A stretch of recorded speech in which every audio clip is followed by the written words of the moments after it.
Good morning. I hope you had a wonderful time this past weekend in Boston. We had some terrific speakers, we learned a lot, and we built that camaraderie that educators share. But my theme this year is adaptive leadership, moving education forward. John F. Kennedy said, "Change is the law of life, and those who look to the past are certain to miss the future." These words by President Kennedy were never more relevant than they are today. We live in a world of constant change. Our families have changed, our communities have changed, our nation has changed. Education has also changed. For many years, the United States was the pinnacle of education. Today, the world has changed around us. We feel ourselves challenged to keep up. Our educational system of the past has been very structured. For many years, we worked out of this confinement of a regular classroom day, as we still do. We began in the fall, stopped in the spring, summers off, regular hours, while the world was changing around us with virtual learning, extended hours, full calendars. But we stuck by the tried and tested reading, writing, and arithmetic. Schools typically opened in August or September. They would end in May or June. We have got to change what we do. As we've continued to live in this situation, we have not kept up with the times, and therefore we must adapt. We've come to realize that our nation, in order to progress, must engage new techniques, new ways of learning. We must realize that education is true freedom and is critical to the development of economy, technology, and political growth. We have focused on No Child Left Behind, while our nation is being left behind. We can no longer claim superiority in the realm of education because we've lost our edge. In so doing, we're now dealing with a struggling economy, a faltering job market, an uncertain future for our children. We look at other nations and they see education as the primary issue of the day. When will America make education the primary issue? Thank you. I recently had the opportunity in the past year to travel to some foreign countries. I hadn't done that before. I was able to go to Vietnam, Cambodia, Uruguay, and Argentina. In Uruguay and Argentina, they have a new system of giving computers to every family. This started as a social experiment to get their citizenry connected. But what happened was a transformation. These families that never had computers before began to get the knowledge from the internet that it can provide. What happened is they built wireless networks within their schools. And as a result, the parents came to the schools. And now their parents are engaged unlike they've ever been before. They're placing a true value on education. Teachers and administrators are held in the highest regard, no different than the highest of professions here in the United States. These countries have adapted their educational systems with the great hopes of an increased capacity. The government leaders know that a strong educational system is the answer to overcoming the economic woes, the criminal behaviors, and poverty. If countries who are less developed than the United States can adapt to improve the quality of life for their children and their communities, what can we do as educators in the United States if we change our outlook? What can we accomplish if we commit ourselves to the concept of education as a civil and a moral right? Today, public education is under attack in America. Schools who should be seeking qualified teachers are instead laying off teachers. In the first 5 years of their career, nearly 1/3 of teachers leave the teaching profession. They've gone to school, they've gotten their college degrees, and then they leave. There are many reasons for that, but many of the reasons is it's tough work. They're not being honored or accepted as true professionals. While we're arguing over things like vouchers and tax credits, our children go about this daily routine we call education. We must learn to adapt our thinking, and we must overcome the challenges that we currently face. In a movie starring Clint Eastwood called Heartbreak Ridge, his theme was adapt, improvise, and overcome. We must adapt and improvise and overcome the challenges to public education. So how do we do this? How do we change to move America into the 21st century and join the rest of the world? How do we make our students college and career ready? First, we must compel ourselves to make education the conversation. Education has given us all the opportunities that we enjoy, the opportunity to be here this weekend. Those organizations that serve public education must combine their individual strengths to become the joint force we need to change the conversation and achieve not small technical changes, but adaptive, systemic change that will provide the results we need as a nation. Too many times, we compete with these other countries. We compete with other institutions that have a shared interest. Instead of focusing on our differences, we must focus on our common objectives. Our opponents have employed the tried but true tactic of divide and conquer. And as so long as we allow them to do that, they will continue to conquer public education. If we can harness our resources and our passion, we can make amazing differences for our future. There are thousands of voices on Capitol Hill, but we need to be the voice. Different institutions going to the Capitol at different times.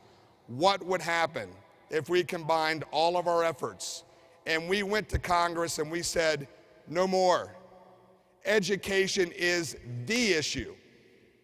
It is the issue that motivates every other issue.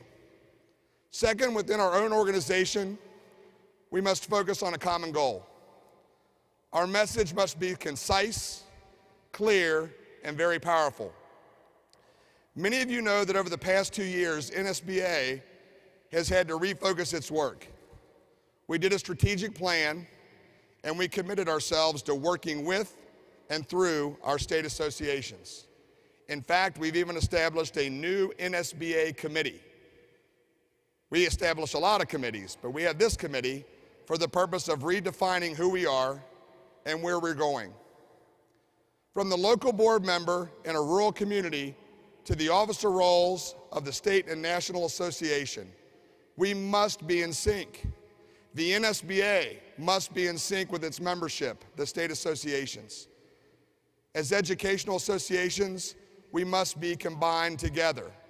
And those combined efforts of our state associations, in concert with the National Association, must continue to provide legal and legislative advocacy that has impact. Third, we must all be responsible board members at the local level. Being a board member is not easy. I can tell you that I'm away many hours, and that happened before I ever became an officer at NSBA. Because committed board membership requires hard work, sacrifice away from your family, conflicts, and all of that as a volunteer. But why do we do it? We do it because we are passionate about kids.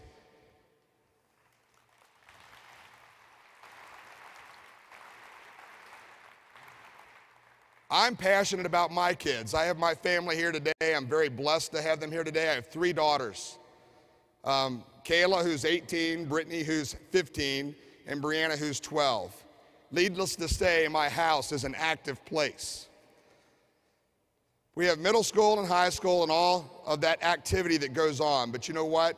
the legacy that I leave behind will be what I have given to my children through that public education.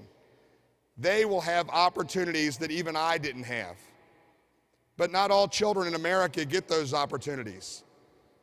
It just doesn't happen. In our communities, oftentimes, we have kids that are in poverty, they're minorities. They just don't get what they need.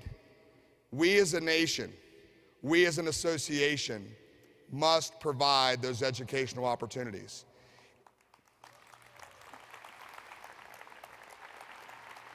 It's well documented that the longevity of a superintendent and the longevity of boards of education have an impact on student achievement, which should be our primary objective. We must all be committed to our work and to the cause of creating a better future for our children. To accomplish these objectives, we must change. In his book, Leadership on the Line by Ronald Heifetz, he says, people don't fear change, they fear loss. That is, if we look only to what we have always done or stay within our comfort zone, we will resist change. We must challenge ourselves and find the courage to make the changes that are necessary to propel us to success. To change the way people see and do things, we must realize that we are challenging how those individuals define themselves. So a key question is, how do we as board members define ourselves? Adaptive leadership, according to Ron Heifetz, is the practice of mobilizing people to tackle tough challenges and thrive. According to Mr. Heifetz, an organization is the way it is because people in that system, at least those with the most leverage, want it that way. The truth is, we fear what is not predictable, so we continue doing things that the way we've done them until we are placed in a situation that there must be change to avoid disaster. To do that requires leadership, and it requires leadership of board members like you. Many times people confuse leadership with authority, power, or influence. While these are leadership characteristics, they do not embody the essence of true leadership. True leadership involves direction, protection, and order. Direction is the ability to have a clear and detailed vision of where you want to go. Protection is focusing on your core mission and not straying from that mission. We often talk in the boardrooms that it's all about kids. But do we really ask ourselves in each and every decision that we make, how does this impact our children? To have impact, people will have to be forced out of their comfort zone and into a state of disequilibrium. The key is to resist the temptation to make changes so radical that they are counterproductive. The magic lies in pushing people to their potential, but not pushing them beyond their capacity. It is also in allowing flexibility so that challenges can be met with the necessary energy and resources. In short, we must be adaptive so as to meet problems head-on without fear of the response we may receive. In the coming months, NSBA is facing many challenges.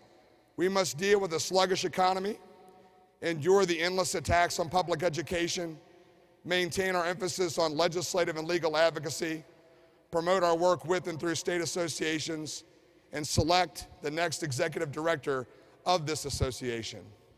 Needless to say, we, as an association, will have to adapt, improvise, and overcome. Our success depends on our passion for the work we do. We will be reaching out to many of you for your input, your service, and your advocacy.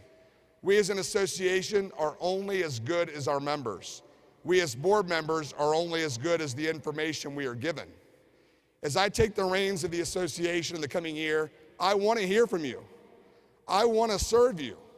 Please feel free to call me at any time or email me or text me. My kids have really gotten me caught up on this technological world. Together, we'll make public education the conversation. By being adaptive and flexible, we will together move education forward.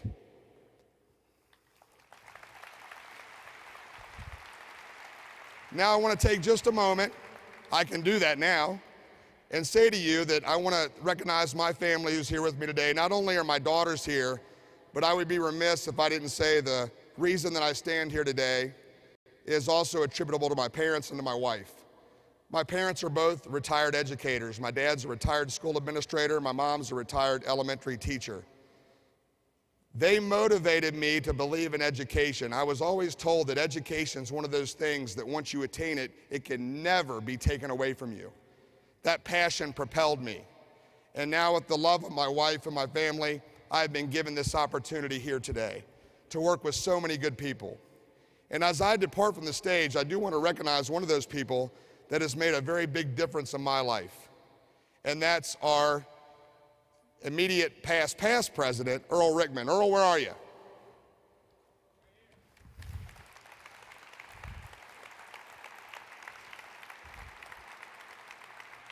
Earl Rickman is passionate about kids, and he has been passionate in all of our meetings.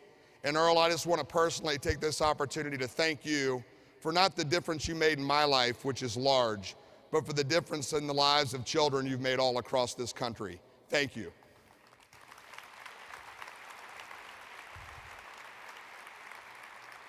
As I exit this stage and as we depart this conference in a little while, I want you to reach out to me. I am passionate about education, and I am passionate about this association. We will be adaptive. We will exercise leadership, and we will overcome on behalf of America's children. Thank you very much.